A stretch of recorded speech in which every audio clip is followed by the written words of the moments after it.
Good afternoon, everyone. I want to welcome you to our day. It is co-sponsored by a number of groups, the Center for the Study of Women in Society, the Social Science Feminist Research Interest Group, the Department of Sociology, and the Department of Women and Gender Studies. So there are a number of people who are here very excited to hear what our speaker has to say. My name is Aaliyah Saperstein. I'm the colloquium organizer for the Department of Sociology. If any of you are interested, this is the time that our colloquia are held most Fridays from noon to 1. They are typically over in PLC in our seminar room, but you are welcome to join us. We in fact have one next week with one of our professors, Richard York, who will be talking about modernity and air pollution. So you'd be welcome to join us next week as well, or any other time in the future.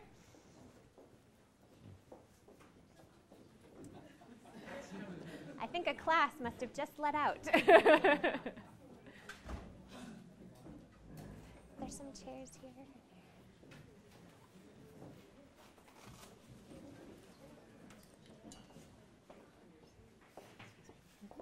You can go around here, that's no problem.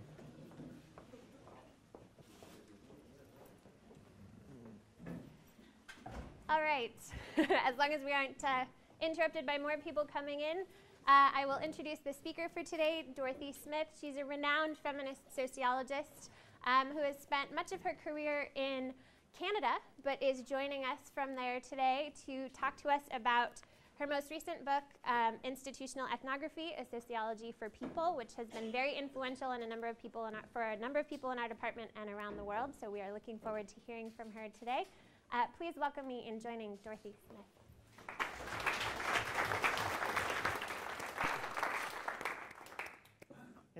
It's a great pleasure to be here. It's quite a while since I visited Eugene and the University of Oregon, as I say, it's nice to be back, even though, however brief. And of course, I feel really I'm staying with Joan Acker, and unfortunately, she wasn't feeling so good this morning, so she wasn't able to be here. And but there's this great video thing is happening here, so that she can take the show in when it's finished, when she's feeling better. So I'm going to talk about institutional ethnography. I didn't know I was supposed to be reporting on my book, but I probably will in passing. This is partly because I think I want to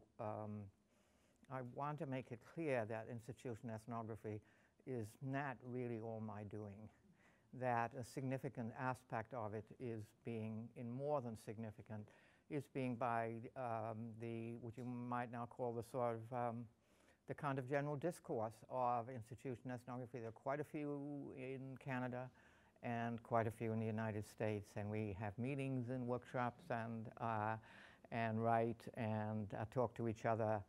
And I have learned a very great deal from the work, the research that others have done, and I want to emphasize that, because there's this sort of tendency, you know, to kind of assimilate it all, particularly if you've got a name like Smith. I think there's something that about a name like that. And I called this a sociology for people because I started out, as some of you may remember, a long time ago. I published a book called The Everyday World is Problematic, A Sociology for Women. And in the pursuit of this kind of approach in various ways, and with the various people I've been working with, I discovered, of course, that you couldn't really have a sociology which is just for women, because, after all, it turned out they were part of humankind, and that there were more than just one gender. In fact, in more than one census, there's more than one. So I have renamed it A Sociology for People, because in a sense, like, what I want to do is to provide an alternative sociology to some of the standard sociologies that probably most of you are in one way or another familiar with. And I want to emphasize very much the origins of this approach in the women's movement, because I think many of the distinctive aspects of it are ones that are through and through anchored in some of the discoveries that we made in the early days of the women's movement. And some of these are ones that I think those of you who are younger, and that must be almost everybody in the room, if not absolutely everybody in the room, is younger than I. And some of the things that were our experience in the early days of the women's movement are ones that you can't have anymore. The completeness of women's exclusion from the intellectual, political, and cultural life of the society was extraordinary and something that we totally took for granted, that we had, in a sense, internalized it. In beginning to transform ourselves and in the process transform the society, transform the culture, transform its intellectual life in a way that in some sense admitted women and subjects, gave us presence, was a major transformation for us and a major transformation in our lives. And some of how we went about it was through learning from each other's experience, because we didn't have a language. We didn't have, like what have come since to take for granted, concepts like gender, for example, was something that, you know, these were concepts like even sexual harassment or rape, because rape meant something quite different than it did.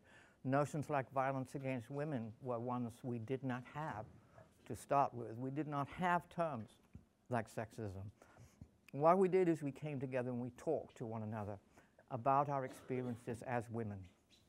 And that was an extraordinary thing. I remember actually reading a book that had been privately printed.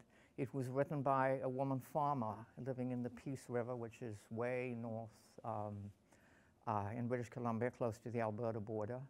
And it was like an extraordinary discovery, like to be actually reading of another woman's experience, just spoken out of her own life. And this was something we learned to do. We learned to speak our experience. It was a very kind of striking transformational process, because we discovered things in ourselves in exchanging with others. We discovered things we shared. We discovered things we had where we were different, what we had in common.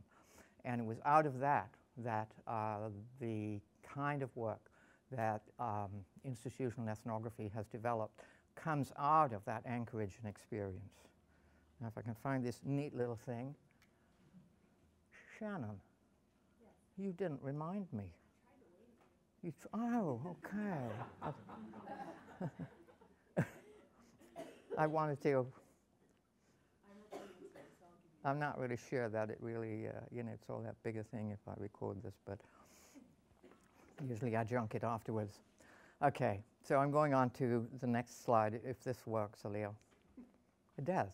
Well, this is an image of women sitting around talking, and this is what we did. And one of the things I want to emphasize about it is that in speaking our experience, and can you see okay? Shouldn't stand in front of it, right? We took sides with our bodies against the universalizing of discourse. We spoke from our bodily existence in our everyday worlds. And this was a very radical move to make, because we were, I'm thinking now mostly of the sociologists I work with, such as Joan, we had learned to speak not from within ourselves, but from within theory. And we had learned to understand what was going on, to use theory to interpret our lives. And in that process, like, women disappeared. Women had no place as subjects in the sociology of the time that I started. Well, when was this? Not all that long ago, I suppose the 1970s. What's that, 30 years or so, something like that? Well, so that was the strange thing to me about sociology, that somehow or other it didn't have a place for people to be present as subjects. It was not that, I'm going to talk a little bit more about this further on, it was not that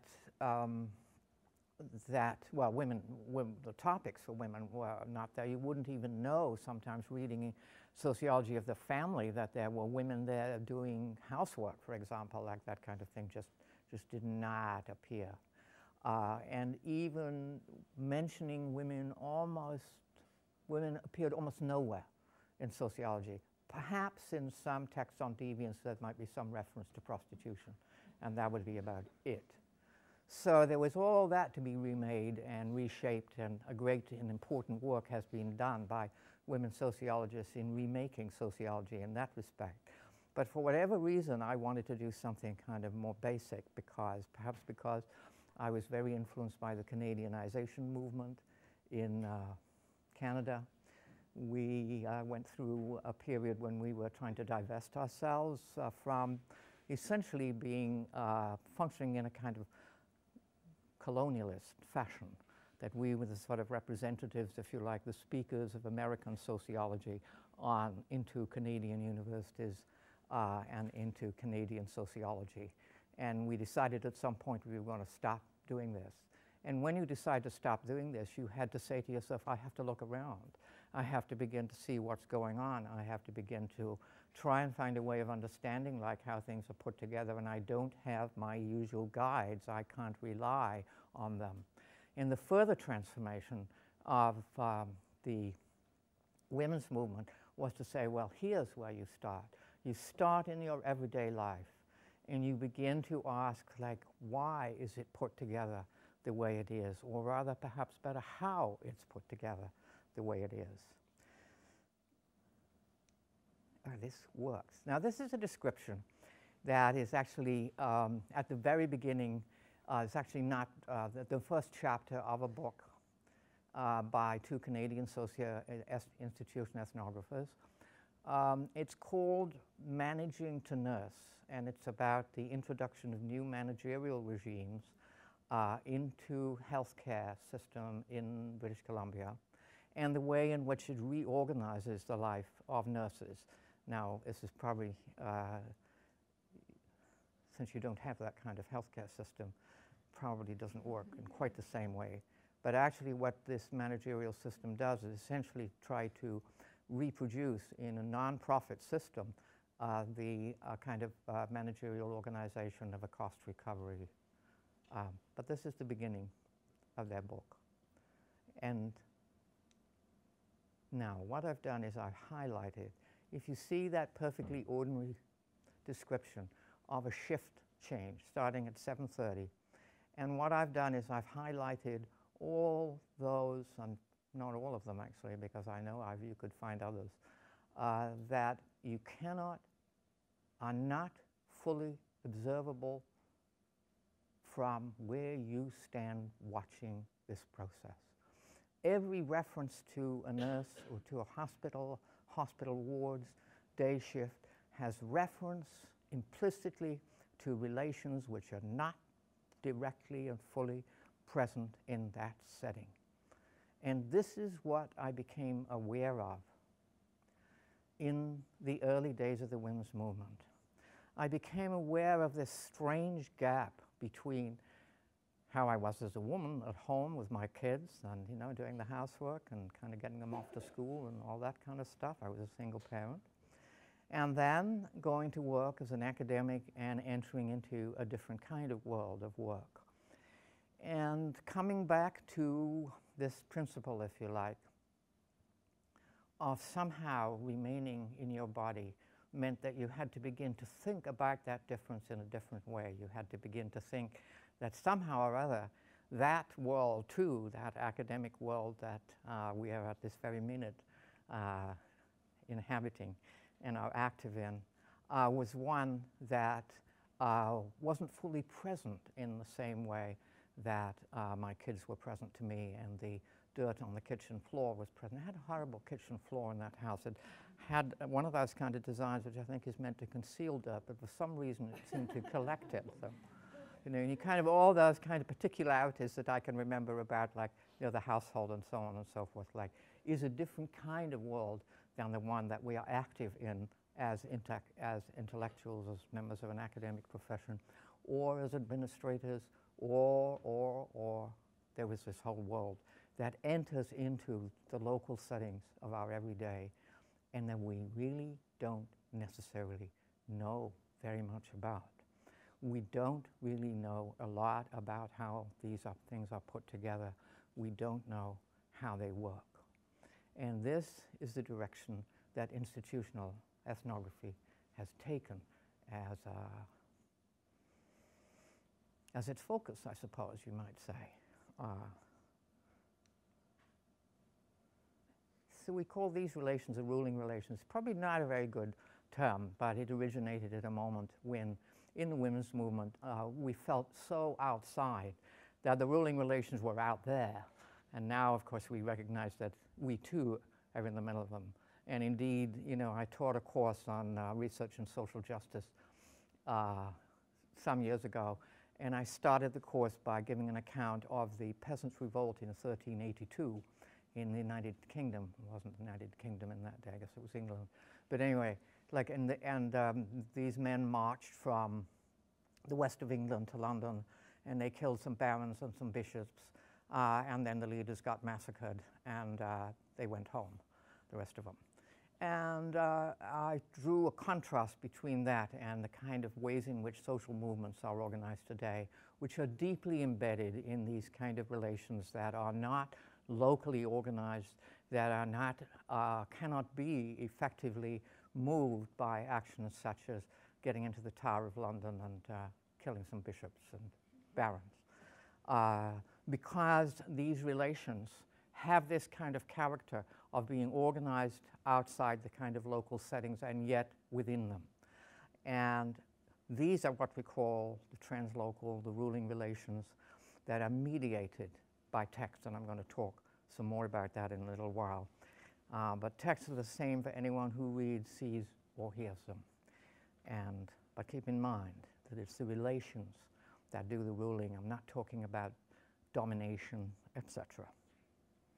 And they're everywhere in our lives, so I've just shown you in that little quote. This is a passage I found there's a section of the German ideology which was retranslated and published in 1973 in London. And so you wouldn't find this in the Moscow edition, but it was a passage that I found very powerfully informative, and one that I could see was something that in a sense set the kind of problematic, if you like, that Marx himself worked with. Can you see it? It says individuals always started and always start from themselves. Their relations are the relations of their real life. How does it happen then that their relations assume an independent existence over against them, and that the forces of their own life overpower them?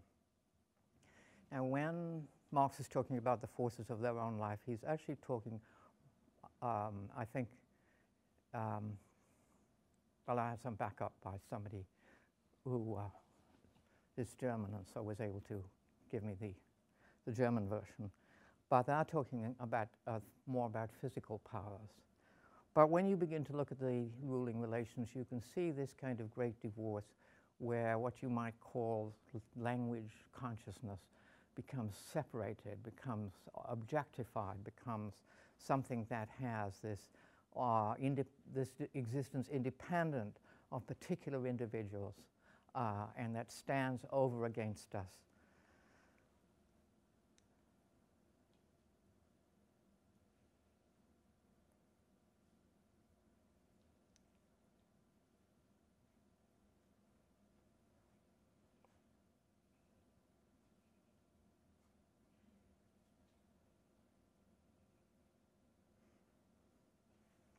I don't have to read it all to you, do I, surely?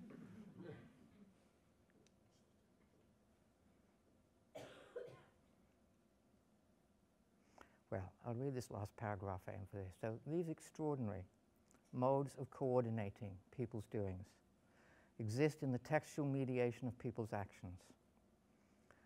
And of special importance are texts that can be reproduced so that they can be read or seen in more than one place, at more than one time, and by more than one person. And then, of course, the whole, in the 20th century and now in the 21st century, you get this continual elaboration of, if you like, the kind of technologies of the text in film, TV, radio, DVDs, the development of computers, the transformation of computer electronics, the emergence of the internet, and etc., and all the kind of ingenious uses and developments that have been made. This is what we're talking about. This kind of extraordinary organization of coordinated relations that exists outside and yet connects us, is in our local settings, is in people's local settings, and yet connects us in ways that are independent and independent of particular individuals. And in a sense, this is what institutional ethnography is exploring.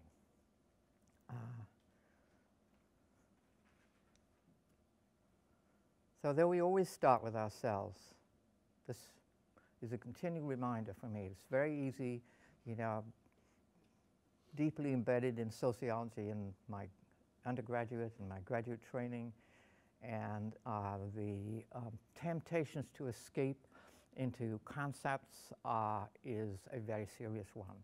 And so I have to remind myself that we always start with ourselves, always in our bodily being, and hence located in our everyday worlds. And the sociologist at work, the institutional ethnographer at work, is in the same world that the one that she's or he's investigating. And our doings, our work, are coordinated with the doings, work of others translocally through the text-mediated ruling relations. I'm sorry if I kind of a bit repetitive here, but like hanging on to this. And that we participate in and empower relations that stand over against us and overpower our lives. So that's what institutional ethnography is going after.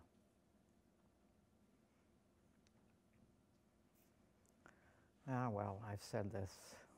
In established sociologies, people disappear as subjects. It's amazing, actually.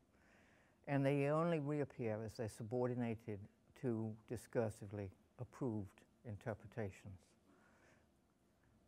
In institutional discourses, this is also a similar kind of problem. So there's a very, very fine study done by a man called Gerald de Montigny, who's in the social work faculty at the Carleton University in Canada.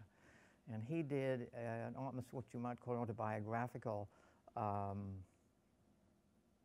ethnography of learning to use social work ideology, like kind of practice of an institutional discourse. And this is a performance in language, and of course in numbers possibly also, but the primary performance is in language. And this is what we all know how to do, and this is what is hard to set aside in doing research. So watch your language.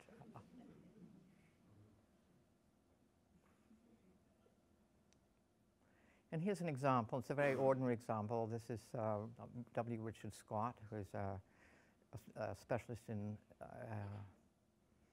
in organizational studies. I think he was at Stanford, I'm not sure. And it's an example of, very ordinary kind of example of the kind of writing that to an institution ethnographer presents rather serious kinds of problems. Schools somehow become the subject, they become the active agent, if you like, in this process, and they receive legitimacy, whatever that is, and it doesn't tell us who they get it from.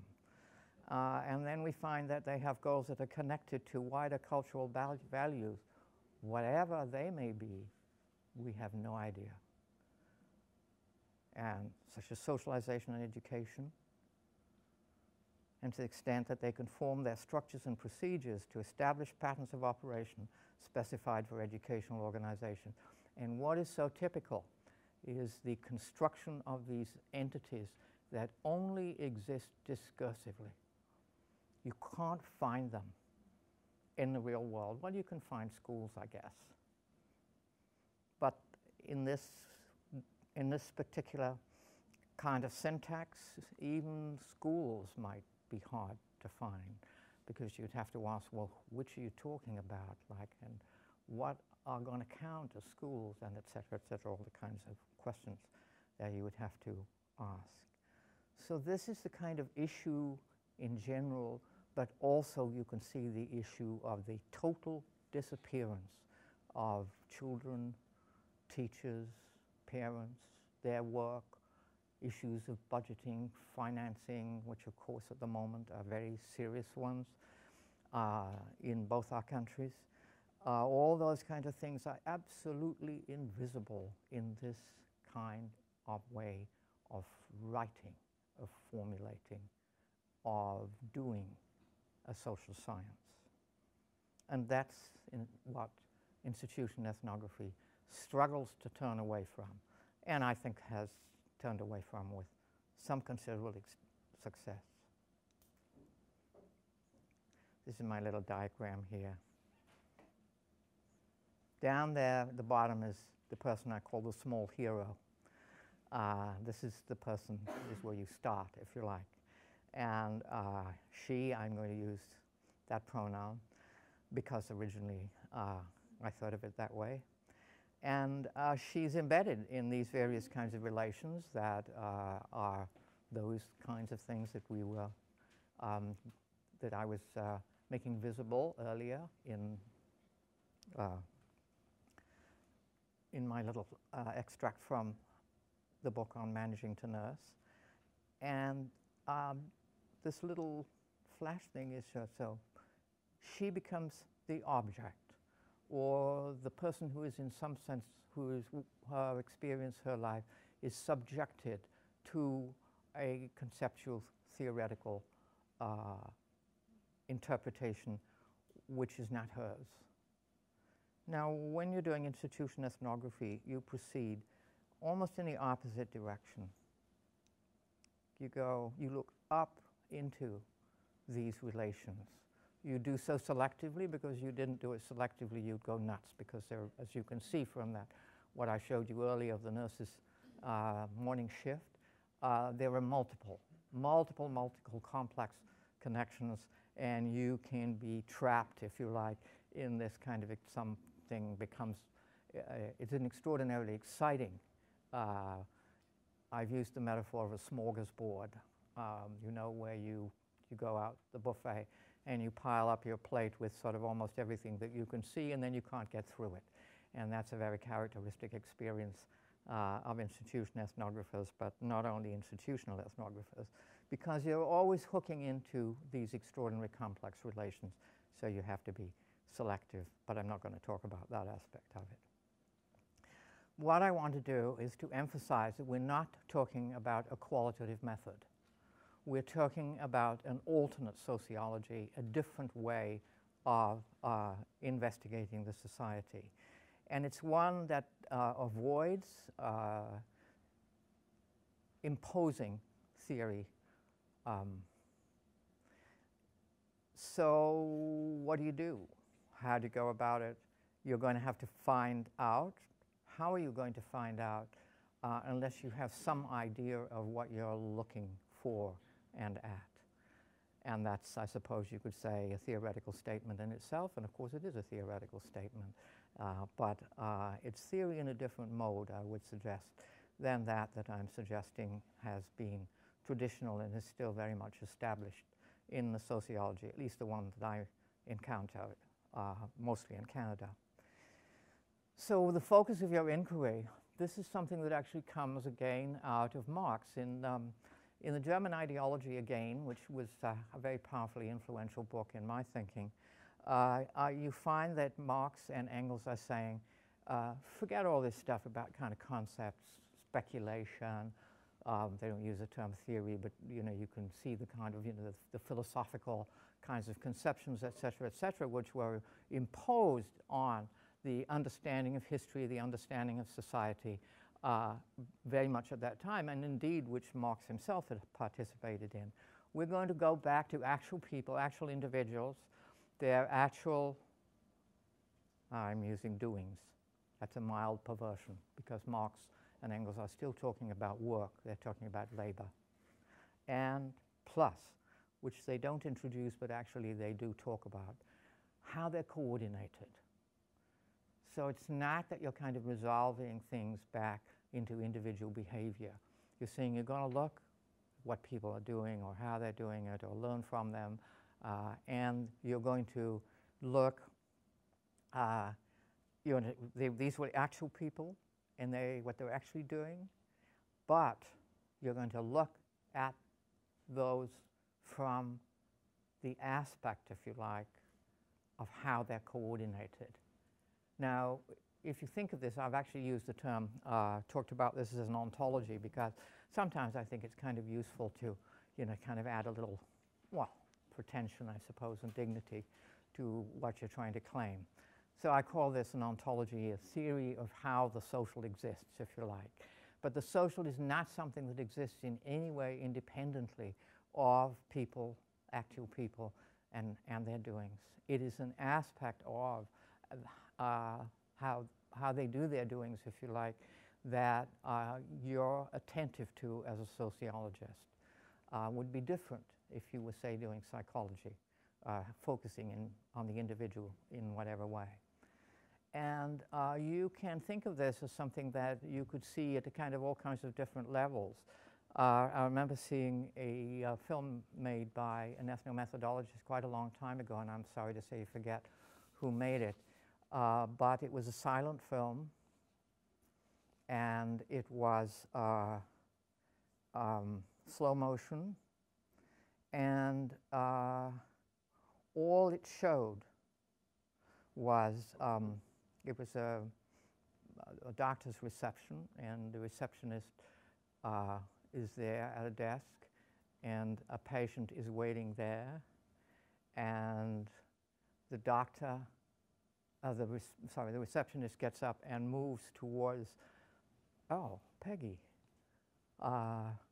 And there's a coordination of their bodies that is visible in the movie, and that's what you're looking at. You're looking at actual individuals and how their bodies are coordinated. Now you can go to another kind of grand level. You can read Marx's Capital in that way, as exactly at a macro level, if you like, an analysis of how people's doings are coordinated in the medium of the exchange of money and commodities, like organized by what he calls, when he writes about it in the Grundrisse, the abstract relations that money, that exchange enables or creates as a kind of differentiated form of relation.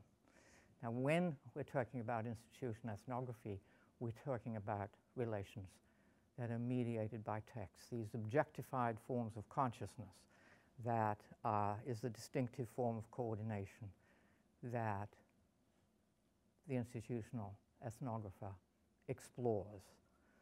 And it is an exploration. You go in to find out, and you don't know in advance what you're going to find.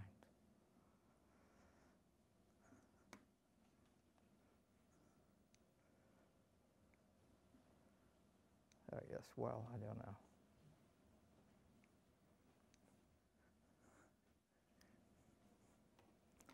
I didn't drive her away, by the way. We have an agreement about this.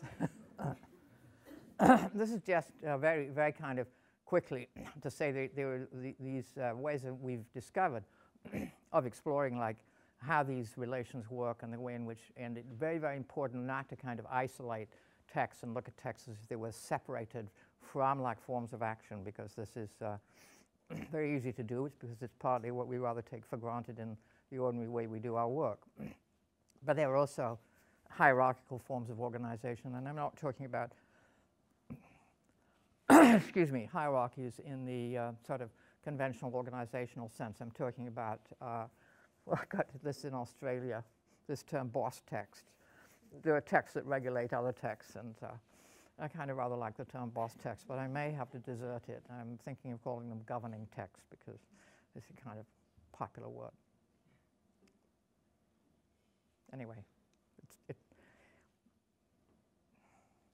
but this is really the important thing, is that texts have this magic. And both where you are in your body, this is really, really important, is this kind of way in which these connections are made. The texts are where you are reading or listening or watching, whatever it may be, and they connect you with others elsewhere and elsewhen. They coordinate your subjectivity with other subjectivities, known and unknown. And in the background of this, there's a photo. This was taken with permission at the museum in Kakadu National Park in the northeastern Australia. And this is a rock painting. It's a fascinating rock painting. Not much is known or told, perhaps maybe a better way of putting it, about the kinds of ways in which the people of that region, the Kakadu, related to these texts. But one of the very distinctive things about them that you can see, you can't see it very well in this photograph, is that there are this very characteristic form of these kind of skeletal fish paintings on rock, and they overlay one another, so that somehow or other that when whatever the ceremonies, whatever the processes, whatever the relations were, the people who came after would draw fish over the ones that had been drawn before. Now you're looking at a region that has been inhabited continuously for something like 30,000 years, and it's one of the longest continuously inhabited area in the world. So here you're connected with others elsewhere and elsewhere, although perhaps not elsewhere in this particular case. And they coordinate your subjectivity. So this aspect of text is something that is more general. But what is so distinctive? Texts aren't separable or separate from people's doings. Like it's very easy, you can pick this up, or you can, Leah has, my book sitting in front of her, and you can pick it up and kind of open it and, say this is a bunk of junk and throw it in the trash can as you leave if you want. It's perfectly okay to do that. So, but yet, if you read it, you're active. If you think you're being active, if you think, this is one of the things that I've been kind of playing around with lately, is recognizing that concepts are something that you do in local situations where you are in your body. So this remembering that you're in your body means that you're always being reminded that something is being done in an actual time and an actual place. And the texts aren't separate or separable from people's doings. They are, in a sense, people's doings. I love these designs at the background. I shouldn't spend too long on them, but they are beautiful. So you always locate a text in a sequence of action. Don't analyze it, and not that I think any of you are actually going to be tempted to, but don't analyze it in isolation. That's just put these diagrams in because I'm better at making diagrams on the computer than on the blackboard or the whiteboard or whatever blackboard here. I used to get into trouble when I worked at the Ontario Institute for Studies in Education because, as the teachers I was sometimes teaching told me, your blackboard work is not very good, Dr. Smith. Oh, so I draw. Now, a very useful term that we have found helpful in institutional ethnography is to pervert the concept of work. And we sometimes talk about it as a generous concept. It's one that is influenced. I suppose it must have been influenced somewhat by ethnomethodology, but it was very much influenced by what the women's movements, organizations that were concerned with the recognition of housework or domestic labor, et cetera, as work, because it was actually had not been visible as work before that. And so we've kind of adapted this kind of notion to make this generous concept of work that enables us to pay attention to a lot of aspects of what people are doing that takes time, that is done under definite conditions, but wouldn't be seen, let's say, as part of your job or part of what you're supposed to do. So if you say, well, you know, what's the work of a graduate student? Well, I got to do this, you know, I have this assignment to do, I have that assignment to do. We're not talking about that, or we may be talking about that, but we may also be talking about, for example, like what is involved in actually getting to class. Now, some of these become very visible things if you're talking. There's some work that's been done looking at those kind of issues and problems for people with disabilities. And then you can see a whole kind of dimension of work organization that is not ordinarily taken into account in the ordinary kind of scheduling of classes and like how things get done in a university and so on. Now, in a very brilliant ethnography of senior citizens' residences in the Chicago area that Tim Diamond did a number of years ago, he was perhaps one of the first. Well, he wasn't the first actually now.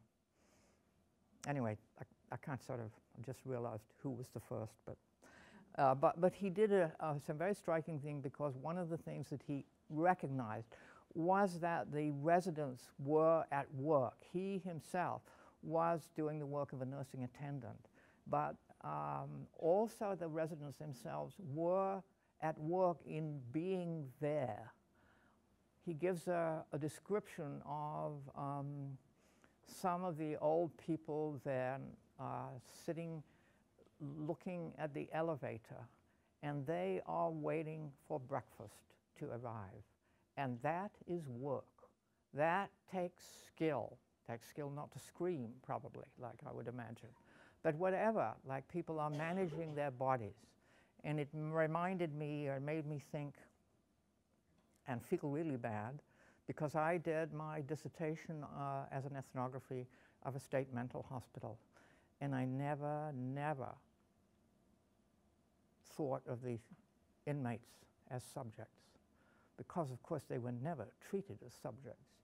And now as I think back to going onto the ward and seeing them sitting around and recognizing that if I'd had Tim Diamond's work before me, I would have known that their sitting around doing nothing was work, and I would have addressed it somehow or other. I don't know how, but certainly would recognize it. So this is a very useful concept for institutional ethnography. It's not rigid, you certainly don't have to use it, but you begin to see things like talk as work, things that are done in language, writing, thinking, all the kind of intermediary aspects of what is sort of more recognized as work in organizational and institutional settings. And so we've invented these kind of, I'm going to just go through this, these text work sequences has been a very useful one. This is, if I gave you the whole thing, it would freak you out. This is a study done of a municipal land development decision in an area, a city in Ontario. And it's done by Susan Turner, who really knows how to do this stuff. And you ever want to have somebody to come and train you, you get her. She really knows how to do it. So you can look at extremely kind of complex organizational sequences. Actually, I was her thesis supervisor. I didn't hear from her for a long time, and I thought she's probably kind of given up. And then she turned up. I was visiting Prof in turned up in my apartment in London, Ontario, and she had this roll, 10-foot long roll, which diagrams the whole sequence, like from beginning to end, when the bulldozers came in and started taking the trees down. This is just a section of it, and it's the section that gives you an idea of, like, the circles are work processes and the rectangles are texts of various kinds. And those outlined in green are the point where the residents have some say. And you imagine there's a whole section of it this way and a whole section of it this way. And there's this little piece where anyone who is living in the area actually has any part to play in that process. So this is it's a very, very useful, and it's a fantastic as a method. This is, I'm going to take up a rather different issue, one that I find totally fascinating. I'm not going to focus much on this diagram. I want to take up the next one. I'm taking up research done by Ellen Pence. I don't know whether any of you are familiar with her work. She has done extensive work in Minnesota, starting in Duluth, and where she worked for many years. And she worked as in a women's advocacy group that was concerned with supporting women through the judicial processes where their partners and abusers were being charged with domestic abuse. And she became seriously dissatisfied with this and accidentally came to my department and accidentally came across institutional ethnography and decided this was for her. And she has done some rather amazing studies. One of the things that she has done is shows us the significance of the textual realities. The textual realities are those that are ones that are at the transition. For instance, the actualities, if you think of actualities, are always more than can ever be written or counted or otherwise theorized. It's always, there's this kind of inexhaustible character vis-a-vis any language form that can, seeks to embrace them. But the textual realities become the realities in terms of which the institutional processes, they are what make the actual actionable, if you like.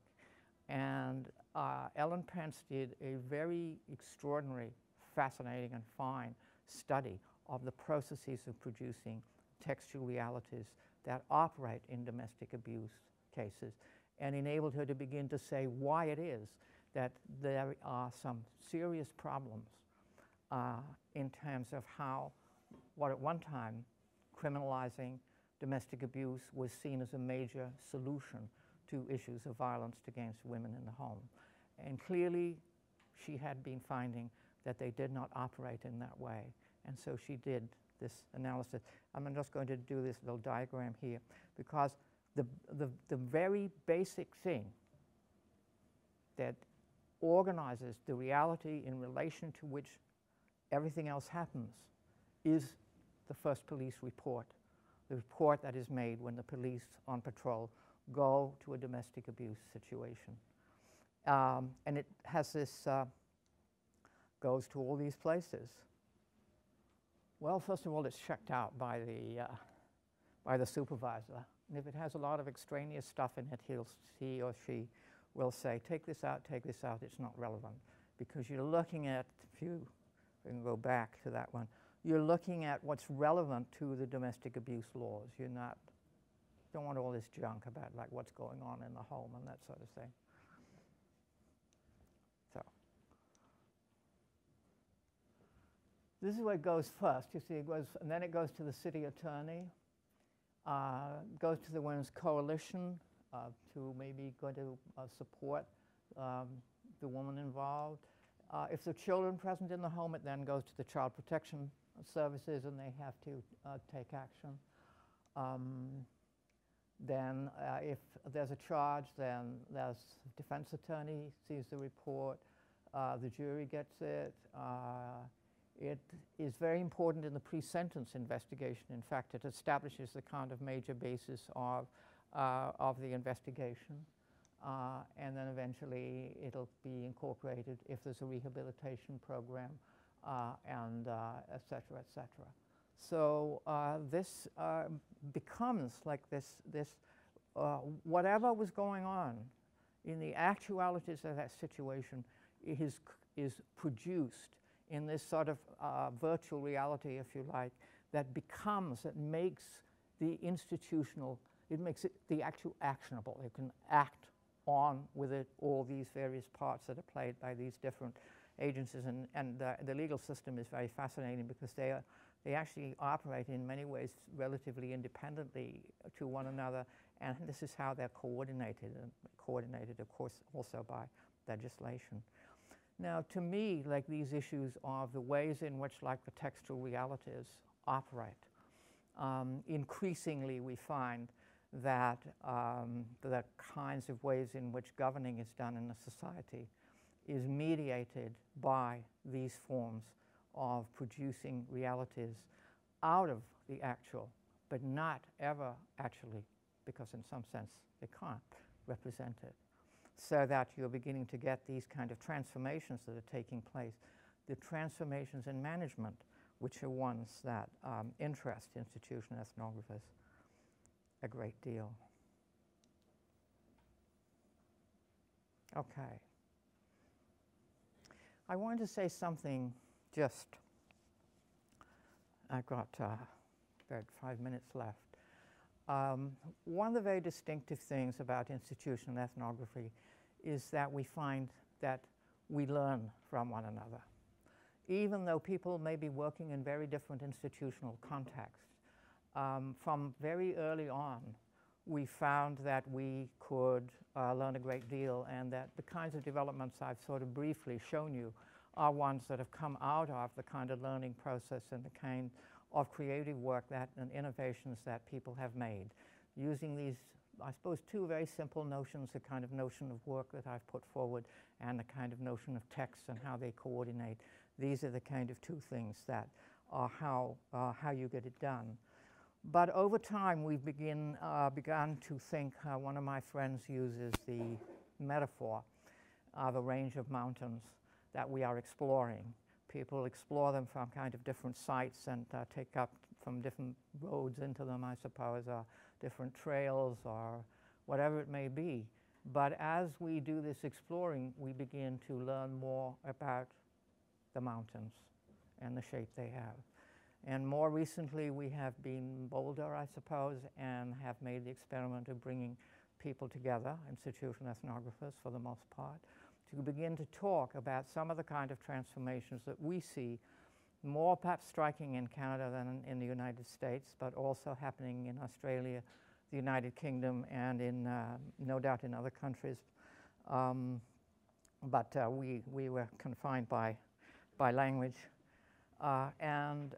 These are ones that are transforming the public sector in terms of what you've probably heard of, the development of these systems of management and accountability that are forms of producing textual realities that represent performance, outcomes, etc., etc. And not only do they represent, they also constrain, create distinctive work processes at the frontline level. And so we have, about 6 weeks ago, a major workshop in which people came, only about 23 or 24, but they came to write because all of them had done research in various aspects of these transformations that are going on, mostly behind our backs. You will undoubtedly be aware of transformations in your own university and maybe in the educational system locally. Since you don't have a healthcare system of the kind we do, you will not have that. But these are changes that we can see in these areas and in welfare, of course. And there are changes that different institutional ethnographers have emerged, I suppose, out of the work of different institutional ethnographers. And once you begin to put them together, you can see that there is a process going on that is a reorganization of how society is governed, at least in Canada, in Australia, and the United Kingdom.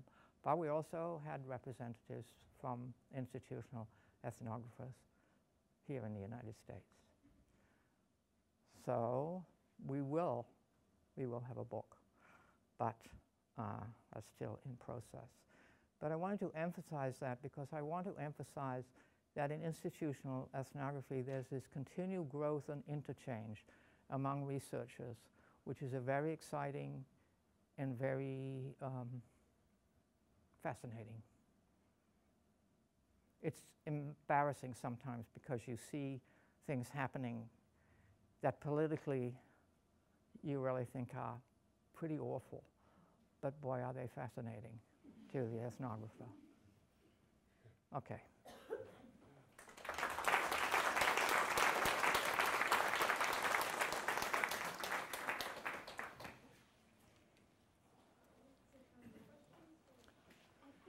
I think we have the room for a little bit longer, so. That's fine, yeah, if you want to ask questions. Listen, by the way, my hearing is not great, even though I've got super hearing aids, but. I'll try to speak up. Yes, please. I wondered if you could play out the Ellen Pence example a little bit further, because I'm interested in how that she is motivated to do the research because she's dissatisfied with this framework of domestic violence laws and the legal discourses available to redress the situation. And she maps this discursive and material relationship among the institutions through the police reports, through that text. How then does that, I mean, how did she then use that to address the question of the legal framework? Well, what she does, you want to know how it gets used? Well, I'm just curious. So this is one of the things about institutional ethnography, is it actually because it tells people how it works. People are able to use it in rather kind of ordinary ways. But she has used it in extraordinary ways because she has invented a procedure which is called, she calls an audit. And what this involves is actually, you basically bring people together who are themselves at work in these processes. Like, and in Duluth, she brought together police, the city attorney, social workers, and they begin to look at like how, what their work is and what the work of producing these accounts is and how it works. You look at the work, you look at the text. You don't criticize the people. You don't assign these problems to one of training or et cetera, et cetera. You're looking at, you're actually, basically she trains them in institutional ethnography, but of course it ain't called that. But she is absolutely brilliant at getting people to see the processes themselves and to change them. Now, they have changed the whole way in which police reports are made in Duluth.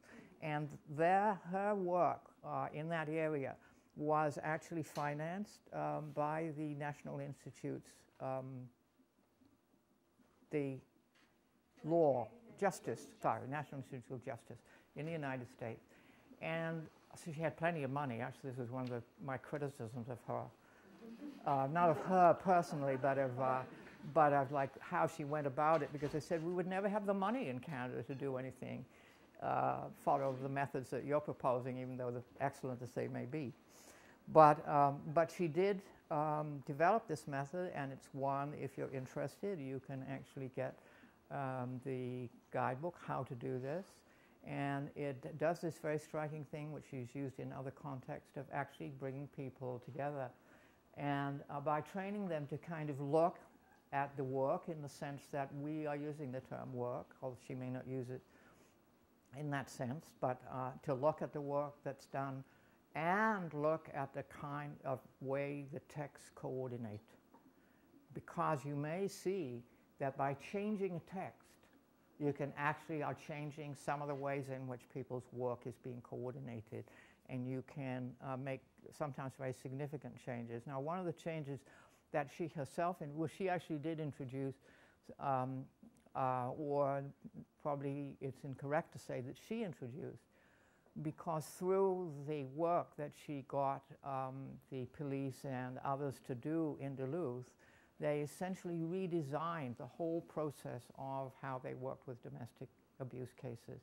And one particular thing I remembered was that the police reports would include some account of how long the violence had been going on, because that appeared to be a crucial kind of differentiation in terms of how dangerous or how threatening it was. And those kind of processes are ones that she's used them in other kinds of contexts very successfully. And if you're interested, you contact Praxis International in Duluth, and they will probably sell you. I mean, if you want to email me and get the email address, but they will. You can buy the book that tells you how to do an audit, at least in that area, and they've made a number of significant changes that have provided leadership for other police departments in the United States. I'm not sure how much influence she's had in Canada, but she's certainly known. So you see, it's rather like when you're doing this kind of thing that you're creating something like a map for people who know their own way around, but at a certain point, well, what's happening? You can develop for people a knowledge of where they are. And if you look at the kind of early history of cartography, which I rather like to do, you see this kind of process at work where you see these kind of detailed maps of sections of the Mediterranean coast, and then you get this gradual expansion, and you get this sort of odd, sort of squashed up British Isles up there, you know, and almost invisible Scandinavia, and so on. And then you look at another 50 years, and you know, the sailors and the commerce has been developing, and there's greater knowledge of like what the coastlines are like and so on. Institutional ethnography works rather in that way. And so people can do it. And actually, once you've kind of learned, in some sense, the kind of elements of how to do it, you can use it in your own professional and work life. I was very useful to my department when we were coalesced with the University of Toronto, because we'd originally been an independent entity. And it had a very extremely unusually democratic process. And we wanted to preserve that democratic process in our department. And we had this whole new set of texts. And because I knew something about, at that time, not as much as I know now, about how these processes work, I could design the ways in which our department could present itself so as to preserve as far as possible as much of the democratic process as we had had. I have to say that couldn't preserve all that much, but still.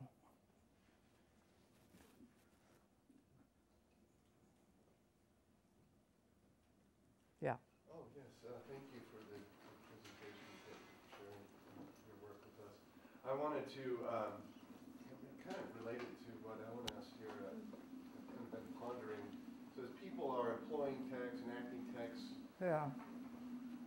translating the actual into some kind of action meaning in the context of relations of ruling, kind of get that premise.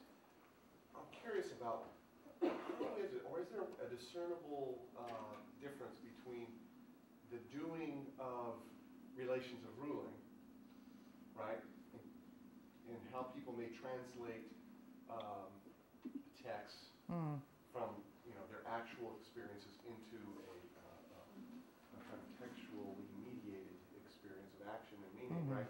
How is it then, is it different? What's different with the relation of liberation and the transformation? Is there a difference in awareness? I would like to, I've begun to think actually that partly, I suppose, because I was working with a student who was doing a study of chat rooms for bisexuals. And one of the things I thought that the notion of ruling relations, this kind of general notion of like this kind of objectification, which is almost like a technological, it's not technologically determined, but it's technologically enabled. But it also kind of creates these situations in which people can be directly in touch with one another. It's not, in some ways, not unlike the telephone when it first happened. And you maybe need to differentiate between that and what actually are the governing processes, because they have a different character. For example, like in what I call maybe properly institutional or governing, people are not meeting as themselves. They're not talking as themselves. They're talking about, you know, what am I here, a visiting lecturer or something like this, or, you know, I don't know whether you're a prof or not, but there are students present, and these are the categories that are the basis on which what you do is interpreted in relation to these, and what you're enabled to do. There was this very interesting document that I once analyzed in these terms. It was a grade appeal procedure. And there was this very kind of interesting thing at the beginning, you know, because it says what the student could do, what the instructor, what the director of graduate studies in this case, et cetera, et cetera, et cetera, like what, and I had been a chair of a department, and I'd had students appeal to me before there was a grade appeal process. And it wasn't until there was a document like this that was authorized that there was a grade appeal process. But there was also this very interesting thing. There was this little sentence that said that this something must be done before grade results are put in the students' mailboxes or something like this. But it never says who does that, because that person was a clerical worker. And the clerical worker had no agency in the grade appeal procedure. So when you're talking about being agents and subject, like this is all specified institutionally. Now for me, that's, I think, a differentiation of this more general kind of technological objectification, which separates like the kind of process of interchange from the particularities of an individual's location and face-to-face, and this other kind, which is an objectification of a different order altogether, which is the one, of course, that Weber was very interested in his, although he misses, I think, some important aspects of it. But that's all right. He can be forgiven.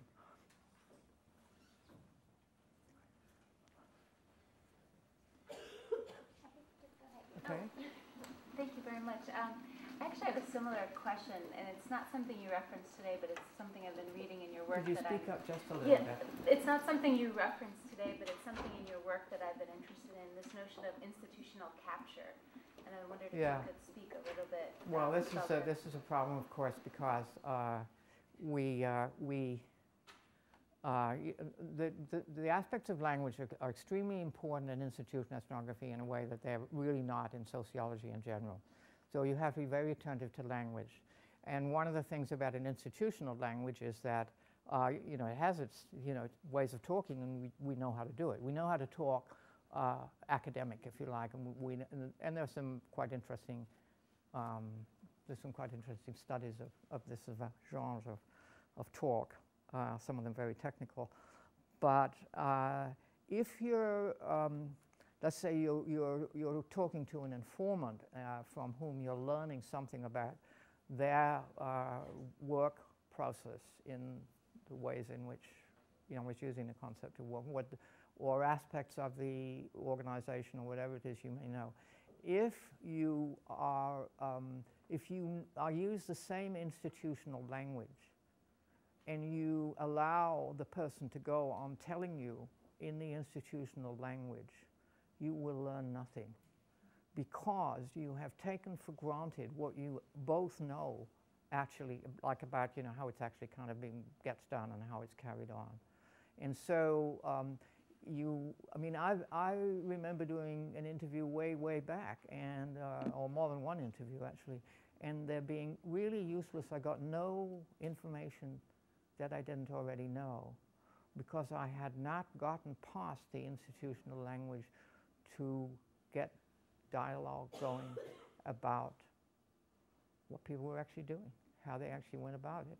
And one device that a student of mine at UVic developed in her MA, she was doing an ethnography of how protection orders are produced in relation to domestic abuse cases. And what she did was ask the clerks to tell her how they did their job as if she was learning, as if they were teaching her how to do it. And she got like very good ethnographic counts from them. So, but it's very easy. You don't even notice it because you think you've heard, because you've got this whole kind of reference in the background, but it doesn't get spoken in your transcript, and you need to have it in your transcript.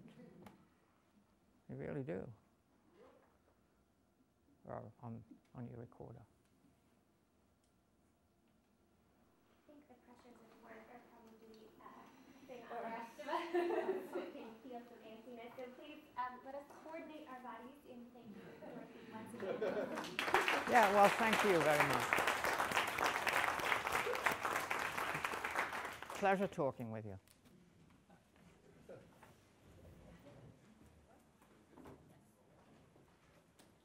Just take this out, do I? Do I have to do a download?